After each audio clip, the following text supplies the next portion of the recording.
Baskerville and Dr. Mortimer were ready upon the appointed day, and we started as arranged for Devonshire. Mr. Sherlock Holmes drove with me to the station, and gave me his last parting injunctions and advice. "I will not bias your mind by suggesting theories or suspicions, Watson," said he. "I wish you simply to report facts in the fullest possible manner to me, and you can leave me to do the theorizing." "What sort of facts?" I asked. "Anything which may seem to have a bearing, however indirect, upon the case, and especially the relations between young Baskerville and his neighbours, or any fresh particulars concerning the death of Sir Charles. I have made some inquiries myself in the last few days, but the results have, I fear, been negative. One thing only appears to be certain, and that is that Mr. James Desmond, who is the next heir, is an elderly gentleman of a very amiable disposition, so that this persecution does notarize from him. I really think that we may eliminate him entirely from our calculations. There remain the people who will actually surround Sir Henry Baskerville upon the moor. Would it not be well in the first place to get rid of this Barrymore couple?" "By no means. You could not make a greater mistake. If they are innocent, it would be a cruel injustice, and if they're guilty, we should be giving up all chance of bringing it home to them. No, we will preserve them upon our list of suspects. Then there is a groom at the Hall, if I remember right. There are 2 moorland farmers. There is our friend Dr. Mortimer, whom I believe to be entirely honest, and there is his wife, of whom we know nothing. There is this naturalist, Stapleton, and there is his sister, who is said to be a young lady of attractions. There is Mr. Frankland, of Laughter Hall, who is also an unknown factor, and there are 1 or 2 other neighbours. These are the folk who must be your very special study. I will do my best. You have arms, I suppose?" "Yes, I thought it as well to take them." "Most certainly. Keep your revolver near you night and day, and never relax your precautions." Our friends had already secured a first-class carriage, and were waiting for us upon the platform. "No, we have no news of any kind," said Dr. Mortimer in answer to my friend's questions. "I can swear to one thing, and that is that we have not been shadowed during the last 2 days. We have never gone out without keeping a sharp watch, and no one could have escaped our notice." "You have always kept together, I presume?" "Except yesterday afternoon. I usually give up one day to pure amusement, when I come to town, so I spent it at the museum of the College of Surgeons." "And I went to look at the folk in the park," said Baskerville. "But we had no trouble of any kind." "It was imprudent, all the same," said Holmes, shaking his head and looking very grave. "I beg, Sir Henry, that you will not go about alone. Some great misfortune will befall you, if you do. Did you get your other boot?" "No, sir, it is gone forever." "Indeed, that is very interesting. Well, goodbye," he added as the train began to glide down the platform. "Bear in mind, Sir Henry, one of the phrases in that queer old legend which Dr. Mortimer has read to us, and avoid the moor in those hours of darkness when the powers of evil are exalted." I looked back at the platform when we had left it far behind, and saw the tall, austere figure of Holmes standing motionless and gazing after us. The journey was a swift and pleasant one, and I spent it in making the more intimate acquaintance of my 2 companions, and in playing with Dr. Mortimer's spaniel. In a very few hours, the brown earth had become ruddy, the brick had changed to granite, and red cows grazed in well-hedged fields, where the lush grasses and more luxuriant vegetation spoke of a richer, if a damper climate. Young Baskerville stared eagerly out of the window, and cried aloud with delight, as he recognized the familiar features of the Devon scenery. "I've been over a good part of the world, since I left it, Dr. Watson," said he, "but I have never seen a place to compare with it." "I never saw a Devonshire man who did not swear by his county," I remarked. "It depends upon the breed of men, quite as much as on the county," said Dr. Mortimer. A glance at our friend here reveals the rounded head of the Celt, which carries inside it the Celtic enthusiasm and power of attachment. Poor Sir Charles' head was of a very rare type, half Gaelic, half Ivernian, in its characteristics. "But you were very young when you last saw Baskerville Hall, were you not?" "I was a boy in my teens, at the time of my father's death, and had never seen the hall, for he lived in a little cottage on the south coast." Thence, I went straight to a friend in America. I tell you, it is all as new to me as it is to Dr. Watson, and I'm as keen as possible to see the moor. Are you? Then your wish is easily granted, for there is your first sight of the moor, said Dr. Mortimer, pointing out of the carriage window. Over the green squares of the fields, and the low curve of a wood, there rose in the distance, a grey, melancholy hill, with a strange jagged summit, dim and vague in the distance, like some fantastic landscape in a dream. Baskerville sat for a long time, his eyes fixed upon it, and I read upon his eager face, how much it meant to him, this first sight of that strange spot, where the men of his blood had held sway so long, and left their mark so deep. There he sat, with his tweed suit, and his American accent, in the corner of a prosaic railway carriage, and yet, as I looked at his dark and expressive face, I felt more than ever, how true a descendant he was, of that long line of high-blooded, fiery, and masterful men. There were pride, valor, and strength in his thick brows, his sensitive nostrils, and his large hazel eyes.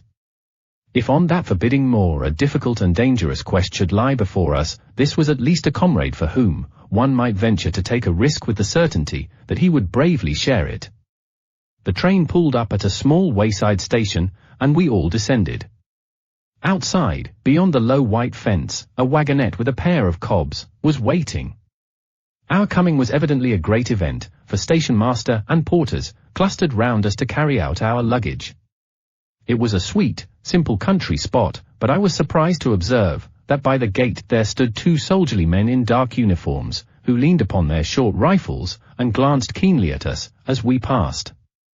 The coachman, a hard-faced, gnarled little fellow, saluted Sir Henry Baskerville, and in a few minutes we were flying swiftly down the broad white road. Rolling pasture lands curved upward, on either side of us, and old gabled houses peeped out from amid the thick green foliage, but behind the peaceful and sunlit countryside, there rose, ever dark, against the evening sky, the long, gloomy curve of the moor, broken by the jagged and sinister hills. The wagonette swung round into a side road, and we curved upward, through deep lanes, worn by centuries of wheels, high banks on either side, heavy with dripping moss, and fleshy hartstongue ferns. Bronzing bracken and mottled bramble gleamed in the light of the sinking sun.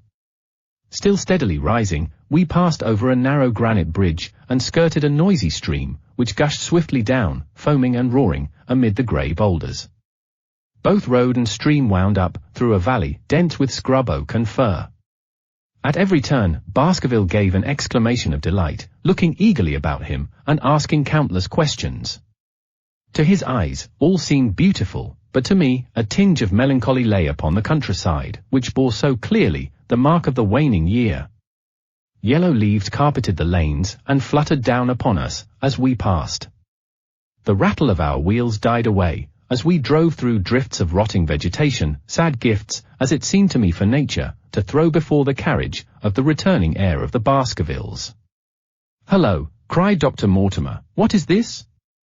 A steep curve of heath-clad land, an outlying spur of the moor, lay in front of us. On the summit, hard and clear like an equestrian statue, upon its pedestal, was a mounted soldier, dark and stern, his rifle poised ready over his forearm. He was watching the road, along which we travelled. "What is this, Perkins?" asked Dr. Mortimer. Our driver half turned in his seat. "There's a convict, escaped from Princetown, sir. He's been out 3 days now, and the warders watch every road and every station, but they've had no sight of him yet. The farmers about here don't like it, sir, and that's a fact."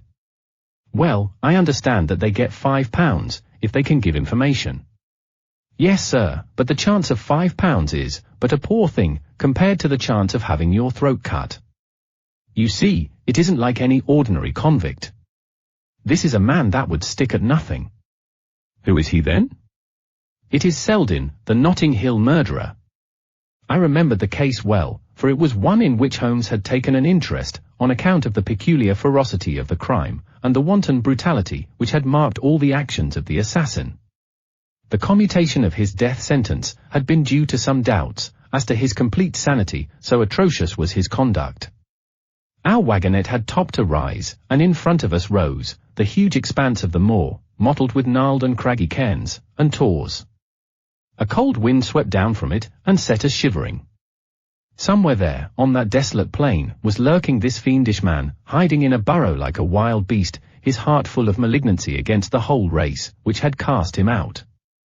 It needed but this to complete the grim suggestiveness of the barren waste, the chilling wind, and the darkling sky. Even Baskerville fell silent and pulled his overcoat more closely around him. We had left the fertile country behind and beneath us. We look back on it now, the slanting rays of a low sun turning the streams to threads of gold and glowing on the red earth new turned by the plough, and the broad tangle of the woodlands. The road in front of us grew bleaker and wilder, over huge russet and olive slopes, sprinkled with giant boulders. Now and then, we passed a moorland cottage, walled and roofed with stone, with no creeper to break its harsh outline. Suddenly, we looked down into a cup-like depression, patched with stunted oaks and firs, which had been twisted and bent by the fury of years of storm. Two high, narrow towers rose over the trees. The driver pointed with his whip. "Baskerville Hall," said he. Its master had risen, and was staring with flushed cheeks and shining eyes. A few minutes later, we had reached the lodge gates, a maze of fantastic tracery, in wrought iron, with weather-bitten pillars, on either side, blotched with lichens, and surmounted by the boar's heads of the Baskervilles. The lodge was a ruin of black granite, and bared ribs of rafters, but facing it, was a new building, half-constructed, the first fruit of Sir Charles' South African gold. Through the gateway, we passed into the avenue, where the wheels were again hushed amid the leaves, and the old trees shot their branches in a sombre tunnel over our heads. Baskerville shuddered as he looked up the long, dark drive to where the house glimmered like a ghost at the farther end. "Was it here?" he asked in a low voice. No, the yew alley is on the other side." The young heir glanced round with a gloomy face.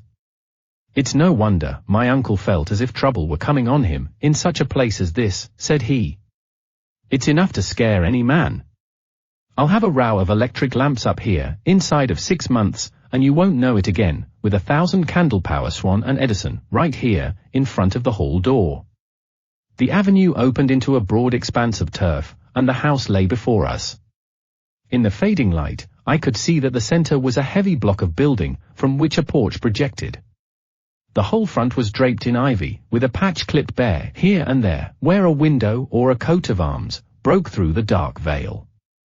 From this central block rose the twin towers, ancient, crenellated, and pierced with many loopholes. To right and left of the turrets were more modern wings of black granite. A dull light shone through heavy mullioned windows, and from the high chimneys which rose from the steep, high-angled roof, there sprang a single black column of smoke. "Welcome, Sir Henry. Welcome to Baskerville Hall." A tall man had stepped from the shadow of the porch to open the door of the wagonette. The figure of a woman was silhouetted against the yellow light of the hall. She came out and helped the man to hand down our bags. "You don't mind my driving straight home, Sir Henry," said Dr. Mortimer. "My wife is expecting me." "Surely you will stay and have some dinner?" "No, I must go. I shall probably find some work awaiting me. I would stay to show you over the house, but Barrymore will be a better guide than I. Goodbye, and never hesitate night or day to send for me, if I can be of service." The wheels died away down the drive, while Sir Henry and I turned into the hall, and the door clanged heavily behind us. It was a fine apartment in which we found ourselves, large, lofty, and heavily raftered with huge baulks of age-blackened oak. In the great old-fashioned fireplace, behind the high iron dogs, a log fire crackled and snapped. Sir Henry and I held out our hands to it, for we were numb from our long drive. Then we gazed round us, at the high, thin window, of old stained glass, the oak panelling, the stags' heads, the coats of arms upon the walls, all dim and sombre, in the subdued light of the central lamp. "It's just as I imagined it," said Sir Henry. "Is it not the very picture of an old family home? To think that this should be the same hall, in which for 500 years my people have lived. It strikes me solemn to think of it." I saw his dark face lit up with a boyish enthusiasm as he gazed about him. The light beat upon him where he stood, but long shadows trailed down the walls and hung like a black canopy above him. Barrymore had returned from taking our luggage to our rooms. He stood in front of us now, with the subdued manner of a well-trained servant. He was a remarkable-looking man, tall, handsome, with a square black beard, and pale distinguished features. "Would you wish dinner to be served at once, sir?" "Is it ready?" "In a very few minutes, sir. You will find hot water in your rooms. My wife and I will be happy, Sir Henry, to stay with you until you have made your fresh arrangements, but you will understand that under the new conditions, this house will require a considerable staff." "What new conditions?" "I only meant, sir, that Sir Charles led a very retired life, and we were able to look after his wants. You would, naturally, wish to have more company, and so you will need changes in your household." "Do you mean that your wife and you wish to leave?" "Only when it is quite convenient to you, sir." "But your family have been with us for several generations, have they not?" "I should be sorry to begin my life here by breaking an old family connection." I seemed to discern some signs of emotion upon the butler's white face. "I feel that also, sir, and so does my wife. But to tell the truth, sir, we were both very much attached to Sir Charles, and his death gave us a shock and made these surroundings very painful to us. I fear that we shall never again be easy in our minds at Baskerville Hall." "But what do you intend to do?" "I have no doubt, sir, that we shall succeed in establishing ourselves in some business. Sir Charles' generosity has given us the means to do so. And now, sir, perhaps I had best show you to your rooms." A square balustraded gallery ran round the top of the old hall, approached by a double stair. From this central point, 2 long corridors extended the whole length of the building, from which all the bedrooms opened. My own was in the same wing as Baskervilles and almost next door to it. These rooms appeared to be much more modern than the central part of the house, and the bright paper and numerous candles did something to remove the sombre impression which our arrival had left upon my mind. But the dining room, which opened out of the hall, was a place of shadow and gloom. It was a long chamber, with a step separating the dais, where the family sat from the lower portion reserved for their dependents. At one end, a minstrel's gallery overlooked it. Black beams shot across above our heads, with a smoke-darkened ceiling beyond them. With rows of flaring torches to light it up, and the colour and rude hilarity of an old-time banquet, it might have softened, but now, when 2 black-clothed gentlemen sat in the little circle of light thrown by a shaded lamp, one's voice became hushed, and one's spirit subdued. A dim line of ancestors, in every variety of dress, from the Elizabethan knight to the buck of the Regency, stared down upon us, and daunted us by their silent company.